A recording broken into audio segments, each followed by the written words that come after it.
Nama aku Deva Aulia dari Prodi Keperawatan. Halo, aku Justin dari Prodi Keperawatan. Halo, aku Listia dari Prodi Keperawatan. Halo, aku Amanda dari Prodi Keperawatan. Hai, aku Elisa dari Prodi Keperawatan.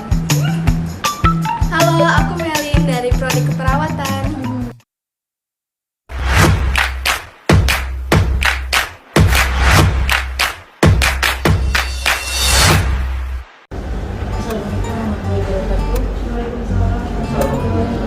Bapak atau Ibu, saya minta waktunya 10 atau 15 menit pemakaran pembuahan kelompok kami. Presentasinya pemakaran hipertensi.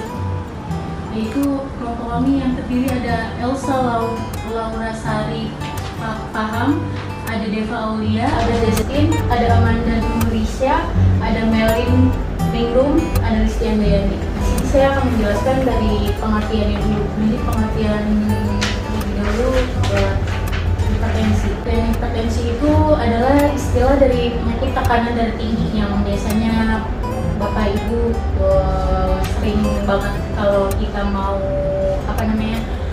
misalkan kalau kita mau sakit, sebelum itu kita di tensi dulu tekanan darahnya gitu ya kan. Pengertian itu sendiri dari adalah hipertensi adalah istilah medis dari penyakit tekanan darah tinggi. Kondisi ini dapat mengakibatkan berbagai komplikasi kesehatan yang membahayakan nyawa sekaligus meningkatkan risiko terjadinya penyakit jantung terus bahkan kematian. Besaran tekanan ini bergantung pada resistensi pembuluh darah dan seberapa keras jantung bekerja. Semakin banyak darah yang dipompa oleh jantung dan semakin sempit pembuluh darah arteri, maka tekanan darah akan semakin tinggi. Tentu saya akan menjelaskan tentang faktor resiko. Yang pertama, seperti Bapak Ibu bisa lihat, di sini ada yang pertama adalah keturunan. Biasanya memang penderita hipertensi itu diturunkan oleh keluarga mereka. Yang kedua ada gaya hidup tidak sehat, yaitu seperti diet yang tidak sehat, yaitu seperti kurang buah dan sayuran, lalu juga tinggi lemak jenuh, tinggi kolesterol, dan juga tinggi garam dan gula. Yang kedua ada juga kurang aktivitas fisik ataupun olahraga. Yang ketiga pun ada kegemukan atau obesitas. Yang keempat ada alkohol. Yang kelima ada stres. Yang keenam ada rokok. Lalu yang ketiga ada obat-obatan. Yang sekitar 5-10% berhubungan dengan penyakit ginjal, 1-2% berhubungan dengan kelainan hormon atau pemakaian obat tertentu seperti pil KB. Selanjutnya ada tentang tanda dan gejala, itu akan dipaparkan oleh anggota kita yang selanjutnya. Jadi di sini ada tanda dan gejala hipertensi. Yang pertama itu ada sakit kepala. Jadi kalau misalnya merasa sakit kepala yang terus-menerus itu bisa jadi hipertensi, tapi tidak bisa langsung disimpulkan hipertensi juga ya. Tapi biasanya ada tanda-tanda yang seperti itu. Yang kedua, kelelahan. Pasti kalau hipertensi itu antara sakit kepala, kelelahan itu bisa jadi berbarengan sih. Yang ketiga ada mual dan muntah. Yang keempat sesak nafas. Yang kelima pandangan menjadi kabut. Kalau pandangan menjadi kabut itu biasanya juga sering ditemui sama penyakit hipertensi juga sih. Orang tua biasanya sih yang terkena seperti itu. Lalu ada mata berkunang-kunang, mudah marah. Yang pasti mudah marah tuh pasti sering banget ditemui ya. Kalau orang marah-marah pasti ada yang ngomong, "Ih, lo hipertensi ya," gitu. Yang ke-8 telinga berdengung. Yang ke-9 sulit tidur. Dan yang ke-10 rasa berat di paru. Tapi yang ini tidak bisa disimpulkan secara dari besar ya, nggak bisa diagnosis sendiri lah, harus diperiksa oleh tenaga medisnya lagi. Lalu selanjutnya akan dijelaskan. Biasanya ada yang mau dipertanyakan? Ada yang bertanya nggak sama tanda dan gejala ini? 10. Apa itu tanda dan gejala Biasanya sih sama semua kalangan, cuman kalau untuk lanjut usia sih biasanya lebih banyak sih tanda dan gejalanya. Karena ada juga kalau kawan-kawan dari kita juga yang merasakan tanda dan gejala itu, tapi nggak secara garis besarnya sih. Cukup jelas? Terus ditambahin lagi ya, kalau misalnya untuk tanda dan gejala ini seperti yang dijelaskan Dewa tadi, itu belum bisa disimpulkan sebagai hipertensi, melainkan terkadang orang mengatakan self diagnosis itu hipertensi padahal dia mempunyai komplikasi penyakit lain. Seperti yang dijelaskan juga tadi, pada lansia itu umum terjadi atau mungkin bisa terjadi secara faktor keturunan atau genetika. Jadi makanya kadang orang awam cenderung bilang kalau kamu marah-marah nanti hipertensimu naik loh. Padahal sebenarnya belum tentu. Ada juga orang yang suka marah-marah tapi tensinya malah rendah, ya kan? Nah jadi untuk kategori usia dan juga kalangan banyak mungkin ada, tetapi tidak semua gejala itu sama. Kita lanjut di klasifikasi hipertensi. Bisa teman-teman lihat dan Bapak Ibu sekalian lihat di kertas yang udah kita bagikan ya. Di sini ada jumlah normalnya sistoliknya hipertensi, yaitu kurang dari 120 dan itu normalnya ya, kurang dari 120 dan ya sistoliknya itu kurang dari 80. Nah kalau yang prehipertensi itu kisaran 120 sampai 139 untuk sistoliknya dan histoliknya 80 sampai 89. Hipertensi tingkat 1 itu di angka 140 sampai 159 atau 90 sampai 99. Dan di hipertensi tingkat 2 yaitu 160 sistolik dan histolik 100. Sedangkan di hipertensi sistolik terisolasi di angka 140 dan kurang dari 90. Teman-teman juga bisa lihat di slide selanjutnya bagaimana adanya pertolongan pertama pada pasien hipertensi. Jadi terkadang orang awam itu selalu panik ya, yang namanya hipertensi itu selalu panik dan mereka tuh nggak tahu cara ngertinya gimana. Apakah hipertensi ini penyakit alami yang tidak bisa dihentikan? Sebenarnya enggak. Ada beberapa obat dan ada beberapa cara yang bisa dilakukan oleh masyarakat luas dan masyarakat umum tentunya. Ada yang pergi ke rumah sakit, ada juga yang melakukan pengobatan tradisional, ada juga yang melakukan kayak tindakan terapi seperti misalnya dietan itu biasanya ada. Teman-teman baca yang pertama, hentikan kegiatan terutama bila sedang mengemudi. Jadi kalau misalnya hipertensinya kumat pas lagi mengemudi, usahakan untuk segera berhenti ya. Nomor 2, minta pertolongan orang terdekat atau hubungi tenaga kesehatan terdekat. Nah ini teman-teman bisa melakukan ini dan ini adalah saran yang paling utama ya, karena kita nggak tahu hipertensinya udah sampai di mana, jadi kita membutuhkan pertolongan tenaga medis. Nah, yang ketiga, jika memungkinkan kunjungi pelayanan kesehatan terdekat seperti puskesmas, rumah sakit, klinik dan sebagainya. Dan juga dapatkan obat-obatan untuk meningkatkan kepulihan dan menyelamatkan nyawa Anda. Oke, jadi selanjutnya di sini saya akan menerangkan beberapa cara pencegahan untuk hipertensi. Pertama, tidak merokok. Tidak merokok di sini, tidak merokok tidak hanya untuk pasien yang mengalami kanker atau apa, tapi juga untuk pasien yang mengalami hipertensi nantinya. Kedua, dapat dilakukan dengan berolahraga dan aktivitas fisik secara teratur. Di sini agar tidak terkena hipertensi disarankan untuk melakukan pola hidup yang sehat dan teratur pastinya. Dan yang ketiga, jaga pola makan sehat seimbang. Nah, di sini ada beberapa batasan konsumsi garam untuk hipertensi. Pertama, hipertensi ringan 1/2 sendok teh per hari. Yang kedua, hipertensi sedang 1/4 sendok teh per hari. Dan hipertensi berat tanpa garam. Jadi yang mengalami hipertensi berat disarankan untuk tidak memakan makanan yang mengandung garam. Nah, yang terakhir, melakukan kesehatan secara rutin. Baik, materi selanjutnya akan dijelaskan oleh teman saya. Dan di sini saya akan menjelaskan bagian dari obat tradisional. Dan di sini Bapak dan Ibu bisa memakai 3 opsi yang dimana Bapak sama Ibu bisa memakai buah timun, lalu bisa juga memakai daun salam dan juga daun alpukat. Nah, untuk cara-caranya seperti apa? Seperti yang tertera di brosur. Cara yang pertama ini menggunakan buah timun. Caranya 2 buah timun dimakan pagi dan sore atau diparut, diperas dan diambil airnya diminum pagi dan sore hari. Lalu untuk yang kedua itu memakai 10 lembar daun salam Caranya itu direbus dalam 2 gelas air sampai airnya tinggal 1 gelas. Nah, 1 gelas air itu diminum setiap pagi dan sore. Lalu cara yang ketiga itu dari lembar daun alpukat. Itu ada 10 lembar daun alpukat direbus dalam 2 gelas air dan sampai airnya tinggal 1 gelas dan diminum setiap pagi dan sore juga. Yang tadi Bapak tanya selain itu nanti yang sebenarnya yang paling sering dilakukan di masyarakat itu ketiga opsional ini Pak. Yang lain mungkin kalau yang kami cari di apa namanya di jurnal-jurnal lainnya mungkin belum terlalu bisa kan ya, yang paling sering ada muncul di jurnal-jurnal yang kami baca munculnya timun, 10 lembar daun salam atau 10 lembar daun alpukat. Itu baru ada di jurnal, hanya baru 3 opsional ini aja.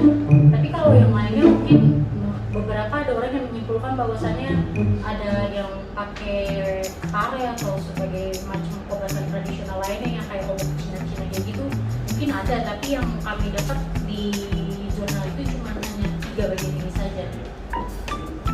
Kalau dimakan aja nggak apa-apa ya kalau diparut ya?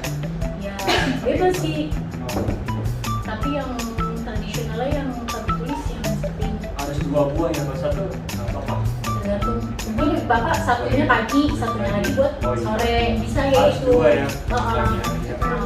Tapi ini perlu diingat lagi, berbeda-beda ya reaksinya di orang. Ada yang cocok, ada yang tidak. Benar tidak? Ya kan?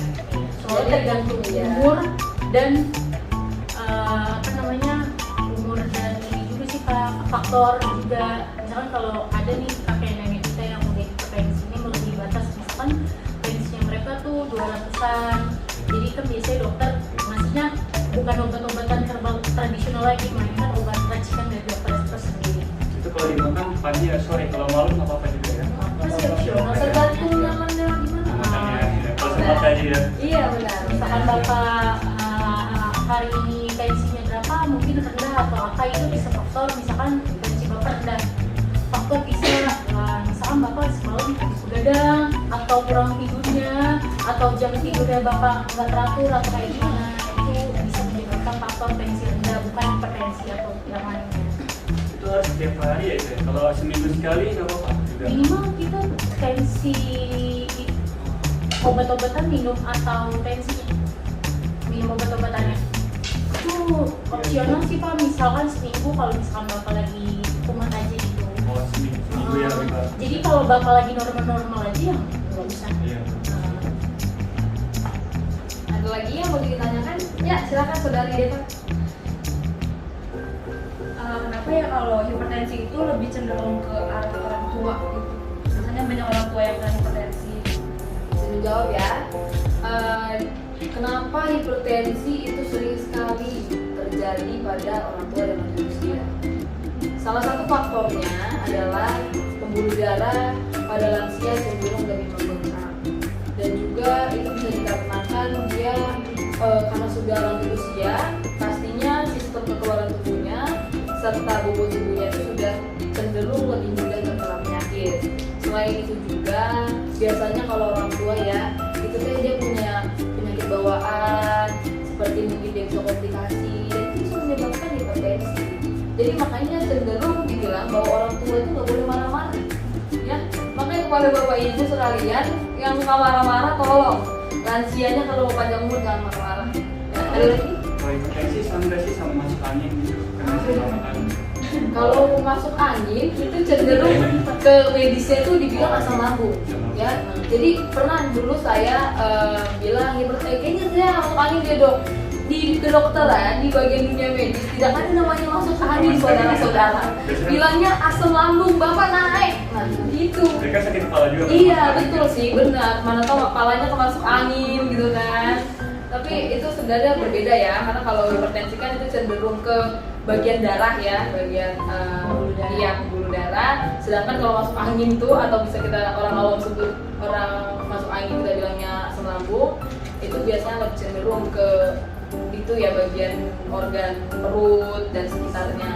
seperti itu. Ada lagi yang mau ditanyakan?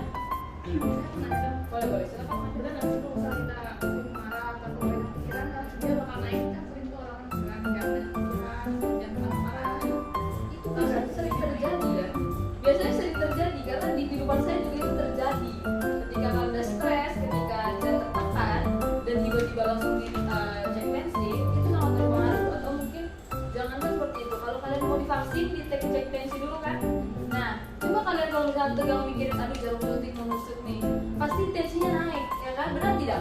Dan suster menyarankan untuk relax dulu, tenang dulu ibu, bapak, baru akan melakukan vaksinasi. Jadi itu sangat berpengaruh besar. Makanya itu sering sekali dikatakan bahwa kalian sedang terkena tekanan stres atau hal sebagainya, tolong untuk ditoleransi supaya tidak terjadi penyakit yang lebih parah hingga ke bagian pecahnya pembuluh darah.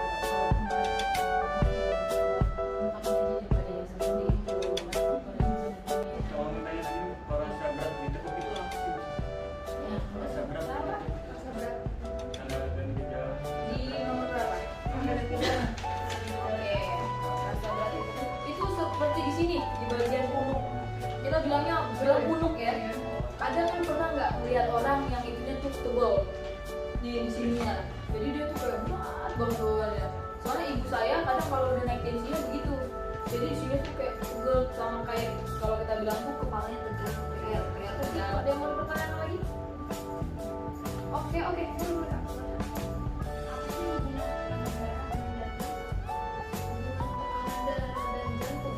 Sebenarnya kalau secara logika itu sangat berhubungan.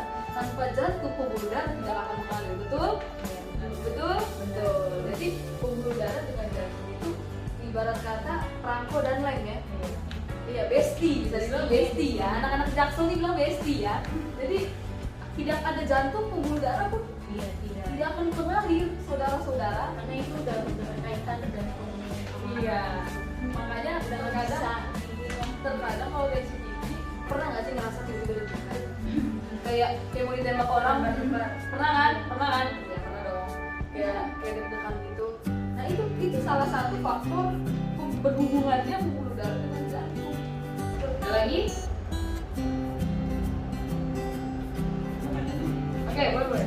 Masih kita bisa nggak sih menghindari faktor turunan tensi dan bisa kalau dari kita sendiri, dari diri kita sendiri semuanya. Kayak misalkan nih kita mau menghindari faktor keturunan. Misalkan keluarga bapak punya penyakit hipertensi, bapak tidak mau tertular. Dan kalau ibu bapak sendiri menghindari resiko-resiko yang ada di riwayat hipertensi tersebut. Misalnya bapak ngerokok nih, kurangi lah. Boleh ngerokok misalkan semampunya, sebisanya bapak tuh dikurangi minimal sehari berapa batang gitu ya kan. Terus juga gaya hidup ini kan gaya hidup tidak sehat. Bapak rubah dengan gaya hidup yang sehat gitu. Jadi konsumsi obat-obatannya juga kalau bapak misalkan nggak merasa apapun itu, ya bapak nggak usah konsumsi apapun itu. Ada lagi? Mau ditanyakan? Baiklah, demikian pemaparan yang kami sampaikan. Kami mohon kepada salah satu mungkin ya, kami akan menunjuk salah satu audiens Bapak ya. Apa yang tadi kita jelaskan Ya, seperti itu.